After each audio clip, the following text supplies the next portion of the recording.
Hello and welcome to Reality Check. I am Mark Pellegrino, and today I'm going to talk about proportional responses. So almost 4 months after that horrible day on October 7th, when Hamas citizen militants breached Gaza's border wall and streamed into Israel to murder, rape, and kidnap innocent Israeli citizens, a worldwide chorus has risen over Israel's retaliatory response. For the response to be moral, the chorus almost universally imply it must be proportional. And since the critics mean proportional in the literal sense as corresponding in size or amount to something else, they imply that any number exceeding 1,200 human beings, the number of men, women, and children raped, murdered, and mutilated by Palestinian Hamas fighters, is disproportionate, and disproportionate is evil. But is that true? I don't think anyone would say that the Nazis and Japanese fascists were occupying the moral high ground in World War II simply because more of them died than us. So what gives? If the Allied response to Nazi and Japanese fascist horrors was disproportionate and moral then, what's changed? When did morality become a numbers game? The answer is twofold, since the dominant ethics of altruism rule the day, and the failure to grasp what war means. Now, if you tune into this channel more than once, you've likely noticed that this isn't the first time I've called out altruism as the root cause of moral confusion and outright evil. And this isn't a coincidence. Altruism always places its practitioners in an impossible moral dilemma: lose and be good, or win and be bad. And since the majority of the world's thought leaders and policymakers adhere to altruism, altruism's standard of loss and its practical implementation, sacrifice, are the standards they are using to judge Israel's response to Palestinian aggression. You see, according to the altruistic standard, if a person has less of anything, those who have more are obligated to give it up. Now, if you don't think that sounds unreasonable, then you've just pinpointed why DEI, the environmental movement, the graduated income tax, the welfare state, the universal calls for the abolition of billionaires and the redistribution of their wealth, and now the widespread calls for Israel's defeat in Gaza are all the rage today, and why the Palestinian cause has acquired the altruists' moral high ground. Gaza is a failed state. For the altruists, this is good. The fact that the Palestinians can at best muster only failed states because of their self-destructive political ideology is even better. The more dead-end the cause, the greater the sacrifice imposed upon those who are successful. Even more gratifying to the altruist crowd is the fact that the Palestinians are outcasts among Arab nations. They are poor and weak. They produced almost nothing in the way of economic value.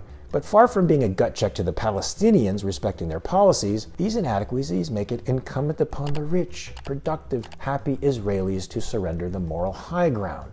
Altruism 101. And so the altruists abuse the defenders in the press, in decontextualized social media posts, in wild and violent protests in the streets and on college campuses, and fake international trials until they are guilty enough to give in to never eliminating the cancer that rages in their country. And so the tiny but savage quasi-states that are Gaza and the West Bank will be free to recruit fanatics to the cause of murdering, raping, mutilating, and kidnapping Israelis again, rinse and repeat, until the end of time. Because in this land of bizarro, to be good, Israel must never fully exert its strength against its bigoted and perennial foe. Not because it can't, but precisely because it can.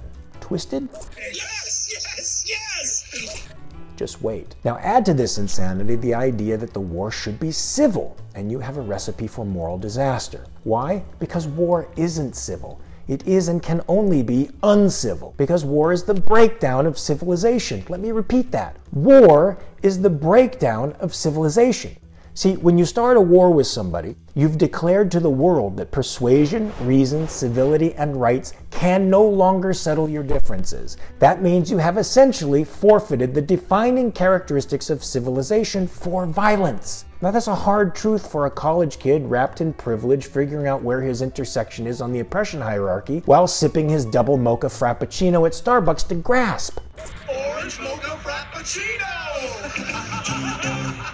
Why can't war be friendly, he says to no one in particular as he wraps himself in the Palestinian flag to chant from the river to the sea, Palestine will be free. Well, because war is hell, buddy. The Palestinians knew that going in and are counting on the degrading effects of altruism and the cries of proportionate responses to seal a moral victory for them and a moral defeat for the defenders. They know that a moral defeat degrades the will and self-esteem of their opponent, and they hope their demoralization weakens them enough that the next attack, and the one after that, and the one after that, and the one after that will inspire less and less resistance until that shining city on a hill, that oasis of liberty in the Middle East, fades away like a dying star.